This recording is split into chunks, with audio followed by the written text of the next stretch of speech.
However, although the surface of the picture is shown to be shattered, the look in her face is quite straight on and confident. It shows how hopefully by the end of the trailer she'll be seen as the more dominant protagonist. One of the ways in which my poster subverts from the conventions of already existing media products is that the title and the masthead of the film is at the top of the poster rather than at the bottom.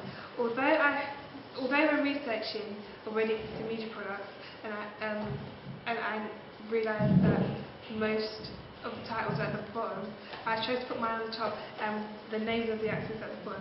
This is because I felt it better frames my picture in which the face of the model wasn't obscured.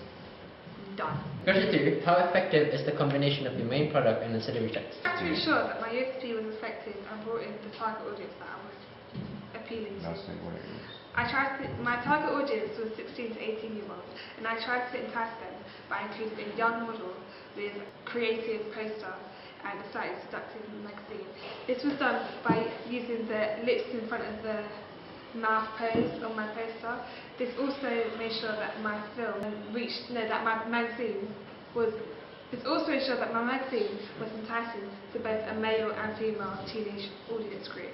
I think that my USP is that I have a female main antagonist who's also slightly different. While having a female protagonist conforms to the convention of the slasher genre and the final girl ideology, it subverts from the notion of masculinity, a dominant antagonist.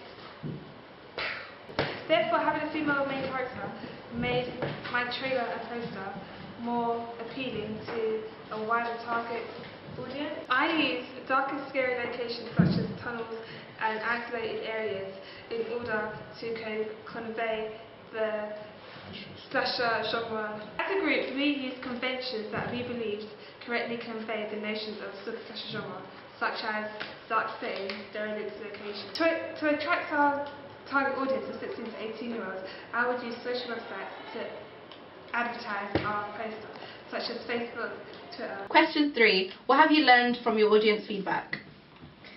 The audience feedback plays an important part in the planning stages of our film trailer. Yeah, it kind of allowed us to know who we were targeting, who our target audience would be and what they wanted, because at the end of the day, it's all about kind of making it meet the expectations of your audience, making sure that if it were to go in the cinemas that it would sell. And it would try and target them and attract them to actually come, because if we didn't know who our target audience was, we wouldn't know what to include. Yeah, we wouldn't know what to include in our trailers. Right. Yeah. So in the end, we decided that we were going to target 16 to 18 year olds. Yeah, we found out pretty well in the focus group. Right, yeah, focus group. And we did a questionnaire for around 10 people around Forest Gate, I guess. So around our school, around our area. We figured that the people who would mostly enjoy our trailer would be a group of most likely 16 to 18 year olds, basically young adults who are most likely not interested in mainstream films, but rather individualists who like to be outside the box and want to show that they're different. So this would most probably appeal to our trailer because it's more British. It doesn't have the stock types and the mainstream predictable pleasures that you. Is that the word? Yeah. So you can, you kind of know the ending, you know how it's going to work. And so that our trailer is quite unique and different and more shows. Yeah, because the characters. We also realised that due to the nature of the slasher genre, that it was also males 16 to 18 year olds are more attractive. Male 16 to 18 year olds that would find the movie more appealing. So that's why we we decided to incorporate more of a female heavy cast or female important role, a larger role into our trailer. Kind of attract the female audience. And remove the gory side of a slasher movie, but keep the tension there. Yeah. So we can find a middle intended audience demographic. Right.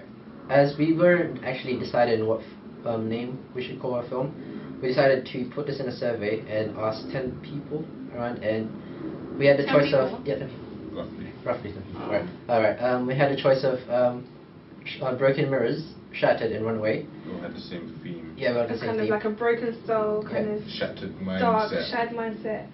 Right.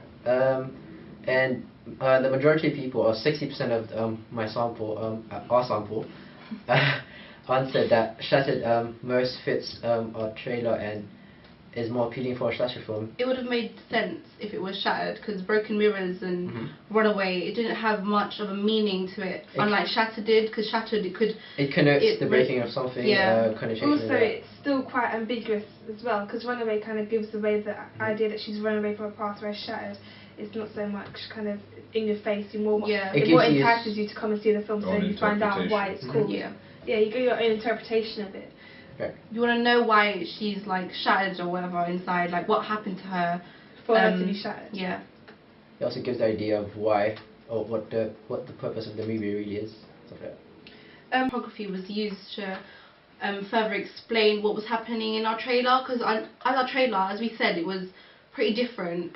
It wasn't like every other stalker slasher film where everything was so supposed to be expected. So by having that on our trailer, it just clarified everything. Yeah. From the audience feedback, we also found out what conventions would be expected to see in a stalker slasher.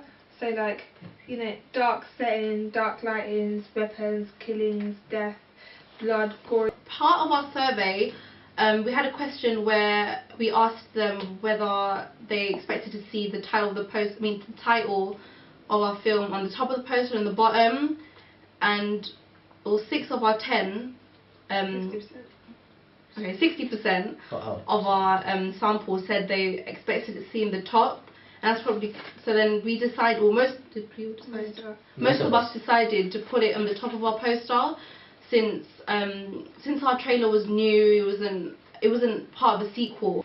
Like different slasher movies kind of incorporate different kind of like common things. For example, like some might have like a twist. Twist ending, kind of like a shock reveal of a character or something like that.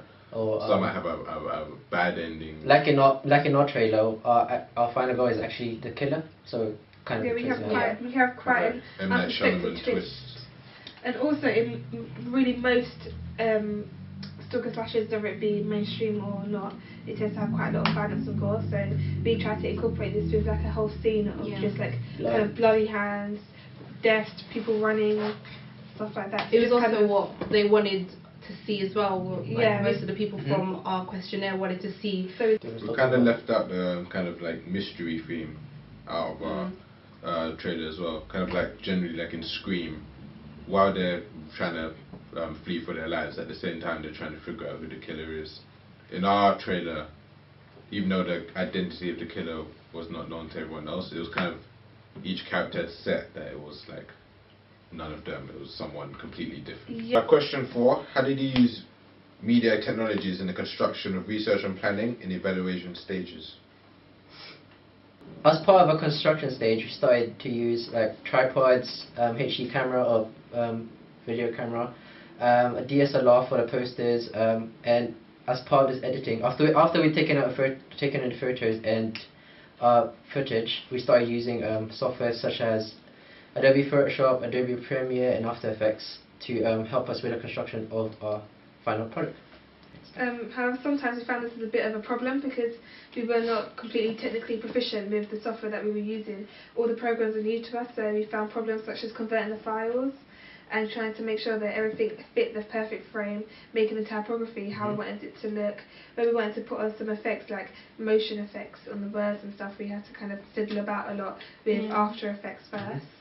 Definitely just like slowed us down, not knowing how to use the software. It set us back a few weeks. We had quite a few technical issues just trying to get ourselves familiar with software. Such as with the computers, sometimes didn't have enough memory, sometimes it's quite slow. Or weren't working. Or wasn't actually loading. Next. We had to get used to the software as well. And we also used Web 2.0, and that was a really big part of the construction of our trailer. The research and planning. That was the main tool in our research and planning. We used it to look at professional pieces of media work and professional companies to get all the conventions and get all the aspects of it that we wanted to incorporate into our own. To use social networking websites such as Facebook and Twitter to keep in contact with each other so we can pass on any urgent information if something was wrong.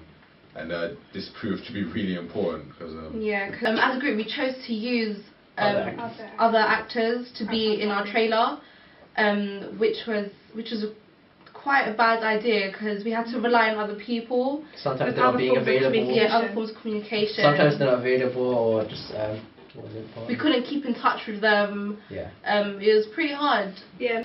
Also, there was chiaroscuro lighting in the tunnel that we found through Web 2.0, which was really helpful because we had the kind of light, dark, good, bad, evil kind of thing. Which you reflected back onto like the title of the movie. Yeah, and the main character, since she was also the antagonist and the protagonist, so that was definitely perfect. Yep. So yeah, Web 2.0 came in quite helpful when we were planning where we were going to use, what locations we were going to use for our final product. Also, we used software such as Microsoft and Excel and PowerPoint to put all our research into it, such as like our genre research, our questionnaires. This just helped us to like present our work. We had to scan the storyboard, yeah, so we could have a digital copy of it as well. Yeah, and we also typed down. We also typed down what would happen in each scene. This is most probably because we always we also added like so many stuff within the scenes, and by writing it down we always had to like rub it out and include more stuff, but if we typed it down it would have been easier for us to access, and it's just better organised all together. Things just flew easier when everything was typed down, and after we'd used the software it was a lot easier to know what the next stage would be. Like it took us a while to realise that you can't run out of paper on Microsoft Word. Yeah. So yeah.